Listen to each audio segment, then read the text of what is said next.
ಮಳೆಯಿಂದಾಗಿ ಮನೆ ಕಾಂಪೌಂಡ್ ಕುಸಿದು ಗೇಟು ಮೈಮೇಲೆ ಬಿದ್ದು ಬಾಲಕಿಯೊಬ್ಬಳು ಮೃತಪಟ್ಟ ದುರಂತ ಘಟನೆ ಕುಶಾಲನಗರ ತಾಲೂಕಿನ ಬಸವನಹಳ್ಳಿ ಹಾಡಿಯಲ್ಲಿ ನಡೆದಿದೆ. ಘಟನೆಯ ವಿಷಯ ತಿಳಿತಾ ಇದ್ದಂತೆ ಸ್ಥಳೀಯ ಶಾಸಕ ಡಾ. ಮಂತರಗೌಡ ಅವರು ಮೃತ ಬಾಲಕಿಯ ಮನೆಗೆ ಭೇಟಿ ನೀಡಿ ಪುತ್ರಿ ಕಳ್ಕೊಂಡು ಶೋಕದಲ್ಲಿದ್ದ ಪೋಷಕರಿಗೆ ಸಾಂತ್ವನ ಹೇಳಿದರು.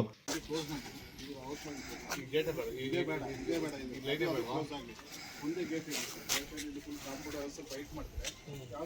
ಯಾರು ಬರೋದಿಲ್ಲ, ಕ್ಲೋಸ್ ಮಾಡಿ, ಇದು ಔಟ್ ಮಾಡಿ, ಗೇಟ್ ಬೇಡ, ಇದೇ ಬೇಡ, ಕ್ಲೋಸ್ ಆಗಿ ಮುಂದೆ ಗೇಟ್ ಇದೆ, ಫುಲ್ ಕಾಂಪೌಂಡ್ ವ್ಯವಸ್ಥೆ ಫೈಟ್ ಮಾಡ್ತಾರೆ.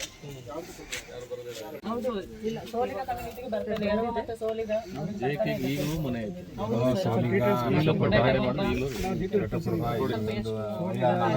ಇಲ್ಲ ಈಗ ಮಾಡ್ಸೋಣಮ್ಮ ಇದಲ್ವಾ, ಇದಲ್ಲ, ಇದು ರಿಪೋರ್ಟ್ ಎಲ್ಲ ತಹಸೀಲ್ದಾರ್ ಇದನ್ನ ಮಾಡ್ತಾರೆ, ಮಕ್ಕಳು ಆಟ ಆಡ್ಲಿಕ್ಕೆ ಬಳಸ್ತಾರೆ. ಏನಮ್ಮ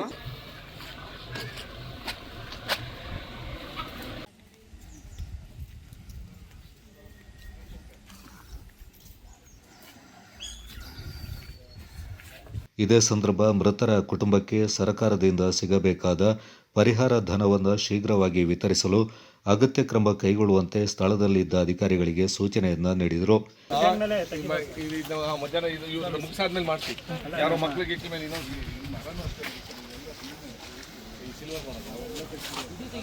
ಈ ಸಂದರ್ಭ ಕುಶಾಲನಗರ ತಾಲೂಕು ಗ್ಯಾರಂಟಿ ಯೋಜನೆಗಳ ಅನುಷ್ಠಾನ ಸಮಿತಿ ಅಧ್ಯಕ್ಷ ವಿಪಿ ಶಶಿಧರ್, ಜಿಲ್ಲಾ ಐಟಿಡಿಪಿ ಯೋಜನಾ ಸಮನ್ವಯಾಧಿಕಾರಿ ಭಾಗೀರಥಿ ಹಾಗೂ ಇತರ ಸ್ಥಳೀಯ ಮುಖಂಡರು ಹಾಗೂ ಸಾರ್ವಜನಿಕರು ಪಾಲ್ಗೊಂಡಿದ್ದರು.